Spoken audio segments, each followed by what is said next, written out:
Welcome to True Health Tuesday, and the truth will set you free.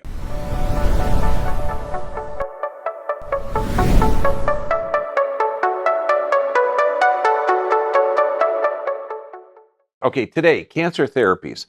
Now, we are going to do an hour-long cancer this coming Thursday, high noon at the Dr. BVIP.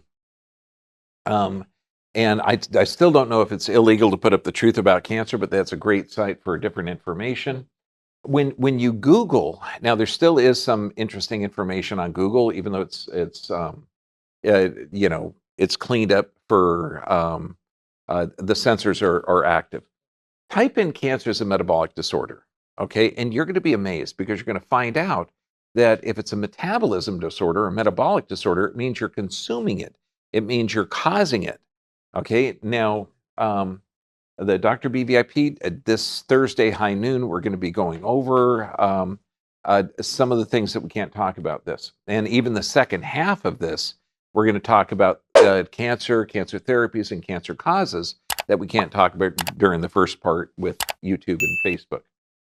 And this coming Sunday, I'm going to do a webinar for Extreme Health Academy. So if you're on there, I'll be talking for about 2.5 hours, answering questions from people from, literally everywhere. It's kind of cool. When you talk to people, and I'm here at noon here, and it's like nighttime or summertime or wintertime in different parts of the world, I like that. Makes me feel connected. Okay, so let's delve into what your doctor will tell you about cancer. Cancer refers to any one of a large number of diseases characterized by the development of abnormal cells that divide uncontrollably and have the ability to infiltrate and destroy normal body tissue. Cancer often has the ability to spread throughout the body. Okay, just don't put this as gospel. This is what the medical world thinks is going on. Okay, this is what they're thinking about. Cancer is caused by mutations within the DNA in the cells. Wow, it seems like you shouldn't mess with that RNA or DNA. Errors in instructions can stop the cells to stop its normal function, and that may allow a cell to become cancerous. Cancer is a genetic disease. Really, again, okay, that cancer is caused by certain changes to genes that control the way our cells function, especially how they grow and divide. The etiology of cancer is multifactorial. Genetic, environmental, medical, lifestyle factors all give malignancies. Then they go on to say, well, it's not the genes. Okay, the genes you're born with, okay, that's not going to be the cause of it. Okay, it's genetic expression. So gene mutations that occur shortly after birth, and these mutations could be from smoking, radiation, viruses, cancer-causing chemicals, obesity, hormones, inflation, or lack of exercise. If you inherited a genetic mutation that predisposes you to cancer, listen to this, that doesn't mean that you're certain to get cancer. You may need one or more genetic mutations. It's just not clear how many mutations must accumulate to form cancer. So look at this. So first they're saying it's genetic. Okay, then they're saying, I don't know, you may have a lot of mutations, but it's not really genetic. And so just know that where we're going to get into this. Okay, age, lifestyle, family history, health conditions, environment. Really? Okay, now chemicals in your home, workplace, asbestos, health conditions such as ulcerative colitis. Why? Because, 90% of the immune system is located in the gut. Okay, now this is interesting. Cancer is a metabolic disease, not genetic. So now we've got one group saying, well, genetic mutations, genetic this. Okay, another group saying, no, it has to do with the environment. Okay, age, viral infections, hypoxia, low oxygen, inflammation, radiation, carcinogens. Interesting. So what is this? And how often is it occurring? Now, this one, Thomas Seyfried, you're right, Doc, great book. Okay. And in his book, he concludes, no real progress has been made in the management of advanced or metastatic cancer for more than 40 years. The number of people dying each day has changed little more in the last 10 years. So what is this? So In 1900s, 1 out of 20, so that's 5% of the population got cancer. 5%. Now, this is in 1900. This is poor sewage, no refrigeration, okay, very little refrigeration. So you're looking at a really, really rural, toxic, crowded lifestyle. 1940s, 1 in 16. Okay, so it's gone up. 10% in the 70s. And in 2016, 1 in 2. What is that? 50%. So we go from 5% 100 years ago to 50% in 100 years. Genes don't change in 100 years. Genes barely change in thousands of years. Okay, so we start looking at this, it doesn't seem genetic. Now, 600,000 deaths every year, and world predicts that in 7 more years, it's going to double. So let's look at this. Now, cancer statistics, we can see they're going up, down. Cancer rates are dropping from 1991 to 2015. So it's going up, going down. What are the causes of it? Now, breast cancer, in 32 years, breast cancer has increased 300%. Okay, when the population's only increased 38%. And we can look over here at the number of diagnostics, okay, the percent of cancers, and what they are: breast, cervix, colon, rectum, endometrial. And now think of this. So the medical world is still thinking that there's some kind of weird genetic thing, but we know that genes can't change in 100 years. And the more advanced doctors are saying, or a different group of doctors are saying that it has to do with the environment, metabolism, could be other factors. Some of the factors we can't even mention on YouTube and Facebook. So why are, because what kind of therapies are available? Like, I get patients in here, and I'm talking maybe not every day, but at least 2 or 3 a week. And we're open 4 days a week at this office, 4 days a week at our office in Mexico. So, and everyone's coming up and they say, well, doc, I was just diagnosed with cancer. And I'll say, what type? And they'll say lymphoma, breast, prostate, pancreatic, name the cancer. Okay, leukemia, whatever. And I'll say, okay, this is the conversation I have. How do you want to handle it? Do you want to do it naturally or the standard surgery, chemo, and radiation? Okay, and I'll tell you, what? Some of the people will say, well, my husband says I have to do what the doctor oncologist says. I'll say, totally cool. Okay, I'll help support you in any way we can. Or they'll say, I've seen people destroyed by the toxic therapies, and I want to do this naturally. Okay, so then we do detective work, and that's the second part that I can't really talk about. But wouldn't it be curious, why in this country can non-toxic other therapies, why are they belittled? Why are they vilified? Why are they censored?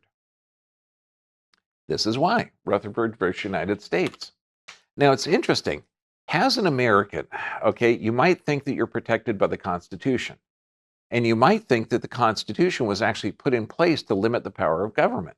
Yes. And you might think, wow, wasn't the Constitution abolished in 2020? Well, you're kind of right there too.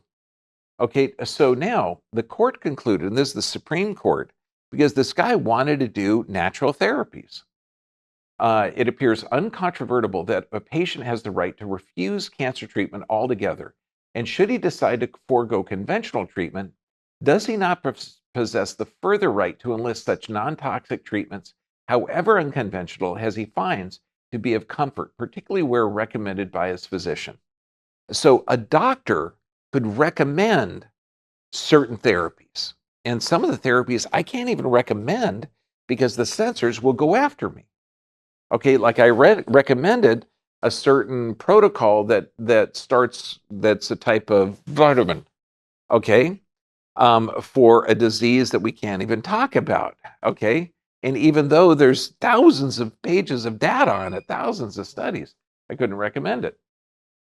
So now this is what the Constitution says. The Supreme Court said you, as an American, have the right to decide whatever the heck you want to go on. FDA comes in. and appeals to the Supreme Court to reverse the decision. The FDA's position is that terminal cancer patients must be ensured a therapeutic gain, and that only FDA approval can assure such a gain.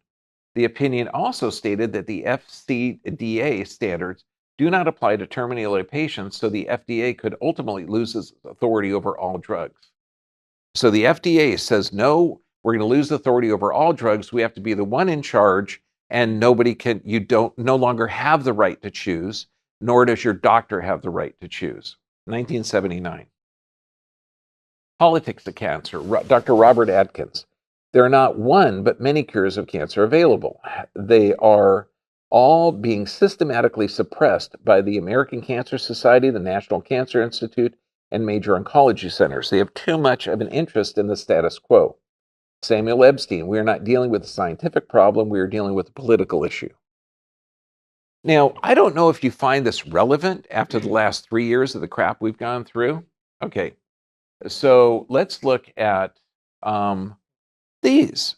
And I recommend you look at Brzezinski, okay, in Texas. Okay, Hoxie, Laetrile, Gerson therapy. Okay, just do the research, but it's going to be hard because a lot of this information, and I really don't know if I'm going to be censored for just putting up some of this information and saying, do your own research. Okay, but let's look at this. Let's look at more studies to see if you want to go with the natural or with the normal, because this is part one, I'm calling it. And we don't have enough time to go through all of the different therapies, but let's look at something. Okay, so now 25-year-long study in the International Journal of Cancer, 80% of early stage breast cancers do not progress to more concerning forms, even after 20 years. So does that mean breast cancer 80% of the time doesn't progress? Yeah, that's what they're saying. An analysis of 25 years of breast cancer screening that use the term cancer should be reserved for describing lesions that with a reasonable likelihood of lethal progression if left untreated. Pre-malignant conditions like ductal carcinoma in situ should not be labeled as cancers or neoplasia, nor should the word cancer be in the name, the Journal of the American Medical Association. Isn't that interesting? So these patients who had ductal carcinoma in situ, millions of women getting their breasts lopped off, they're saying, look, we made a mistake. It shouldn't have been called cancer. Tumors were detected on screening that never would have been led to clinical symptoms, 1.3 million women. Okay, and think of this. If you're diagnosed with this, what does that do to your emotion? What does that do to your family? What does that do to your livelihood? Don't worry, you have good insurance. Okay, we believe that many invasive cancers detected by repeated mammography, and I don't have the mammography thing. We're going to do that next week because you're going to find out when you do the research, you're probably not going to want to get one. Do not persist and detected by screening at the end of 6 years, suggesting that the natural course of many of the screen-detected invasive cancers do not spontaneously regress. So the natural course of these tumors can grow and shrink. New England Journal of Medicine. Okay, and it's interesting, breast cancer market, okay, the size and growth. So if you're looking at the growth of this market, okay, so is there a market in suggesting foods that can reverse cancer? Is there a market in talking about exercise or healthy lifestyle? Or is the infrastructure in hospitals set up to make a boatload of money on this? Okay, let's look at prostate cancer. Most common form of cancer, affects 1 in 6 men, 6th leading cause of death in males worldwide. 99% of cases occur in those over 50. I am 63. Okay, brother. 46% of the men, 50 to 59, have prostate cancer. Think of that, half of the men in this country. Could that be because of the hormones we're putting in the dairy? If it's a metabolic disorder, that makes sense. Could it be from some of the medications? That makes sense as well. More than half of the population in America is drugged to the max. Now let's look at this. Painful, it can be fatal, and also develop slowly and never cause problems. Okay, so which do you want? Painful and fatal, or can develop slowly and never cause problems. You got two choices, okay? I'm going for the slowly and never cause problems. Now, the majority of prostate cancer will never progress to a clinically meaningful stage if left undiagnosed and untreated in man's lifetime. The majority, never. Now, high-grade prostatic intraepithelial neoplasia. High-grade means you have an abnormal cell pattern. We're going to go in and I'm going to show you how they biopsy a prostate. Okay, I guarantee you, all the girls in here, okay, when you see this, you're going to go, oh, and you don't even have a prostate. Okay, you're shoving a large gauge needle in something the size of a walnut. It's just like this, ow. Okay, now, high grade means you have abnormal cells. Men have undergone unnecessary treatment for cancer because they're now considered benign indolent lesions of epithelial origin and should never have been and never be termed carcinomas. National Cancer Institute. Now, this is only 10 years ago. So imagine if you had your prostate removed. They said that it was high-grade prostatic intraepithelial neoplasm. And then 5 years later, you find out that, by the way, Bob, it's not really cancer. Okay, yeah, I know you have erectile dysfunction and bowel and bladder issues, but, well, are bad, Okay, I have a patient, okay, and this guy, he's in his 80s now, and I mean, 80 is the new 40 in this guy. Okay, strong, healthy, great, works out every day. When he was 60, he had diagnosed with prostate cancer, something similar to this. So he says, I want to live, and the oncologist was really scaring him. They had it removed. So whatever kind of dysfunctions you have for 20 years after having a prostate removed. Okay, now his PSA test was coming up, and this was a few years ago. And PSA is prostate-specific antigen. I'm going to go into those things in the next course, and you're going to find out that it's not very accurate. Okay, but what was interesting is that he had the prostate removed, and the PSA test was going up. And this was like 10 to 15, or actually 20 years after he had it removed. And he goes into the oncologist and says, yeah, what's the deal here? You told me that if I had this thing removed and had all the negative things, that it would never be an issue. Well, we know a lot more now than we did then. Think about the last 3 years, okay? And I'm talking stuff that was absolutely approved, safe, and I forget the other half. Okay, and let's talk about Vioxx. Okay, killed more people, and that was safe and approved, went through all of the studies, and killed more people than the Vietnam War. Okay, and you could go in through all of these other different procedures. Okay, so there's nothing 100% safe, 100% effective. And when you have a doctor that says, well, we know a lot more now than we did then, don't you want to just say, well, shit, I thought you were smart back then, but you're a freaking idiot now. Okay. Cancer research in the UK. Mistaken belief in the mythical causes of cancer is rife according to research. Now, look, this is the mythical causes of cancer. This is just a few years ago. So they think stress? No, stress doesn't cause it. 43% thought that stress could cause it. 42% thought that food additives cause cancer. Remember, these are the mistaken beliefs according to the UK. EMF, electromagnetic frequencies, GMO foods were a risk, microwave ovens, drinking plastic bottles. They say, don't worry, there's nothing to see here, it's all safe, okay? Well, newly diagnosed breast cancer, emotional stress, PTSD. What does this do? 1 in 4 women, okay, are going to have this diagnosis. And it's going to put them in a stress state, a sympathetic dominant state. So what does that do? Okay, shuts blood supply down to the gut. That's 80% of the immune system. Okay, 85% of all disease, the CDC. Even a blind squirrel is going to get a nut now and then.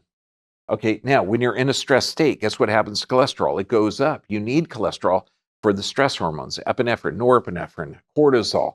You need that. So this goes up. Okay, so what are you going to do?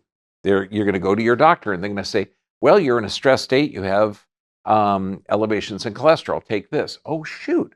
Statins linked to prostate cancer. How many guys, okay, have elevations in cholesterol, and you need cholesterol? Cholesterol is 50% of the weight of the brain.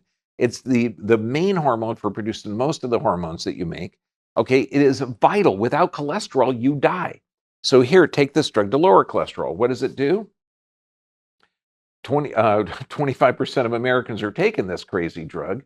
This enzyme also makes coenzyme Q, which is vital for mitochondrial. So it's blocking a crucial enzyme. So coenzyme Q10 goes down. If you look at the first studies of the statin drugs, they actually added coenzyme Q in there, which this is going to lead to heart issues and cancer issues. There are over 900 studies proving the adverse effects of statins. And again, before we started this, okay, we were having a discussion here of risk-benefit ratio. Okay, what's the risk-benefit ratio of taking a drug? Well, it's going to lower your cholesterol. Okay, good. What does that do to your disease rates? Gee, look at this, linked to prostate cancer. Okay, yeah, Bob, your cholesterol is lower, but looks like your prostate's swelling up. Okay, Journal of the American Medical Association, 1996. Connection between statin and development of various cancers. American Academy of Cardiology, 2009. Currently, there is no evidence that a statin medication, which reduces the low-density lipoprotein, cholesterol, LDL, improves clinical outcome of myocardial infarction. So it doesn't prevent heart attacks or death, but it does increase your risk of cancers. Hormone disrupting or endocrine disrupting chemicals. So remember that first article says, it's not the food additives or stuff. That's all, it's safe. Yeah, bull. Okay, endocrine review. Okay, these EDCs, endocrine disrupting chemicals, have changed the concept in toxicology. The fundamental changes in chemical testing and safety determination need to be protecting humans. Turns out, endocrine disrupting chemicals, okay, these things, it's altering how your body, to figure, hormones are a chemical messenger to your body. If you change those chemical messengers, you're going to change the outcome of how your body produces certain proteins. And you can produce proteins that will produce cancer. You can produce proteins that will eliminate cancer. So anytime you're screwing around with cells that alter their protein production, you're messing with something that you don't know anything about. And I know what you're thinking about, certain current medical procedures that may have suppressor technology to suppress certain proteins, and they're going to randomly land in certain organs, and then this can have a negative outcome that has never been thought of before. Again, we can't talk about this during this hour. Okay, endocrine disrupting chemicals. Okay, we need a number of recommendations, increased understanding of endocrine disrupting, including enhancing increased basic and clinical research involving the precautionary principle. And this is in plastic, pesticides, fertilizers, fuels, chemicals. Now let's look at this one. The World Health Organization says that these are additives, mostly man-made, found in pesticides, metal, contaminants, food products, and they're going to increase incidence of breast cancer, abnormal patterns, neurodevelopmental delays in children, changes in immune system. This can be transferred in breast milk. Okay, so when they say, oh, food additives are safe, really, you're looking at Bt toxin, which is Bt corn. It's a pollen produced on corn that's an insecticide that destroys the guts of insects that's only fed to cows. So it should be safe. Don't worry. Oh man, now we're going to aim. Okay, so now they're finding it in kids, in umbilical cords.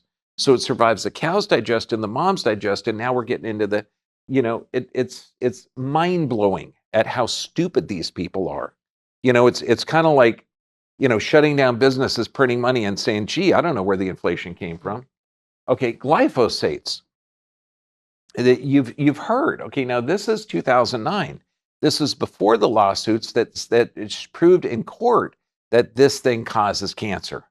Okay, glyphosate herbicides are toxic, endocrine disrupting in the human cells. Real impact of glyphosate herbicides residues in food, feed, environment is in their classifications as carcinogens, mutagens, and reprotoxics is discussed. Male sperm count ain't freaking there anymore. Okay, and this is one of the contributing factors. So you start looking at this and thinking, how can you lie? How can you say there's no evidence that these endocrine disrupting chemicals are causing it, but then we have tons of data that show it is? Microwave ovens. This is one of the things from that UK article. Okay, do they have it? Yeah, electromagnetic fields. It turns out EMFs, they don't stay within the confines of the oven. A microwave oven cable emits that. Okay, so what does it do? Research on microwave ovens. Okay, it forms dinitrodiethylamidins. Okay, look, biochemistry was my worst subject. I'm so grateful to God that I passed the boards. Pronouncing this, okay, you try and do it at home better.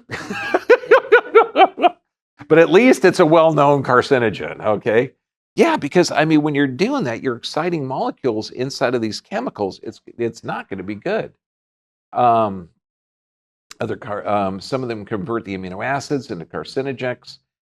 Substance raw, cooked, or frozen vegetables in their microwave are found to convert their plant alkaloids into carcinogens. So just heating it up in a microwave, okay, can turn a vegetable into something that has mutagenic properties. 10 cancer-causing foods, genetically modified foods. Now, this is GMOs. And remember that article said, no, they're safe and effective. They are not. You put GMO corn down next to regular organic corn and see what rats eat. Okay, they're not stupid. No, I'm not talking about attorneys. I mean, the furry ones, okay, or government officials that have forced medical procedures without informed consent. No, I'm talking like the actual rodents. They're smarter. The other two will eat this stuff. Microwave popcorn. Microwave popcorn is linked to lung cancer deaths around the world. And what's interesting is I'm actually having a discussion with one government agency, and I tell them that cigarette smoking doesn't cause cancer because 80% of the people that smoke don't get it. Okay, but 60% of the women in Canada that have lung cancer never smoked. And my whole purpose is not to promote smoking. Okay, it's not good for you. Okay, but it's going to contribute, but it's not going to cause. Okay, and this stuff, you can eat microwave popcorn. It's not going to cause cancer, but it's poisonous and can lead to it. Okay, eating genetically modified food. So we can go down to In-N-Out Burger, okay, or some restaurant that uses genetically modified, or they've sprayed their wheat with glyphosates, and so it's in the bun. Okay, where the meat's not modified genetically, but maybe the feed that they gave the meat is genetically modified. You know what I mean? Okay, so that's not going to cause cancer, but it's going to weaken your immune system. Canned goods. If you got something that's lined with BPA, okay, that's a known carcinogen. So when you're getting it, you're seeing BPA free. Okay, I mean, just common sense stuff. Grilled red meat. Okay, and you can. Animal products, if they're from a healthy animal, human beings have been consuming it for centuries.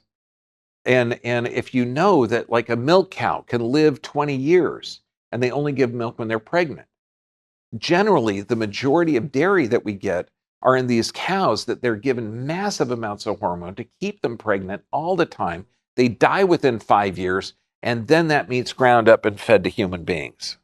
Mind-blowing. Okay, refined sugar. If you look at sugar with minerals, honey, sweeteners, okay, those are all can be fantastically beneficial.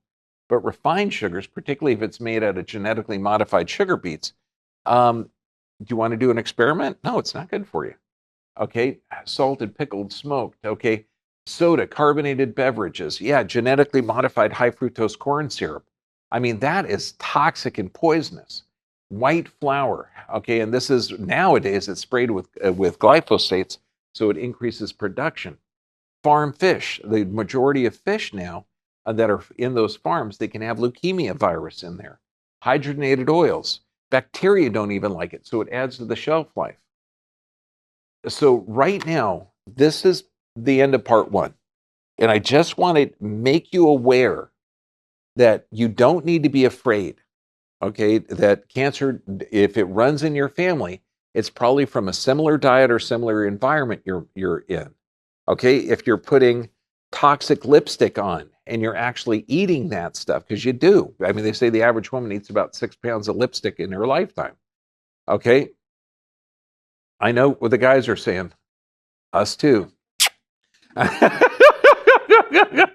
Yeah, but who cares? Your heart's beating fast. That'll help your immune system, baby. Okay, so but just come away with this.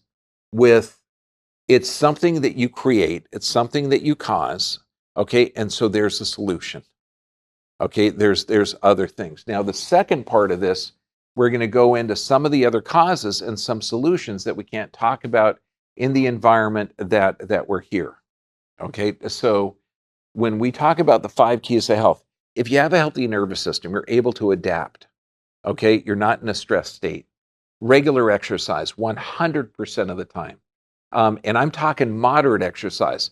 There's disease rates at those massive athletes that are, running forever.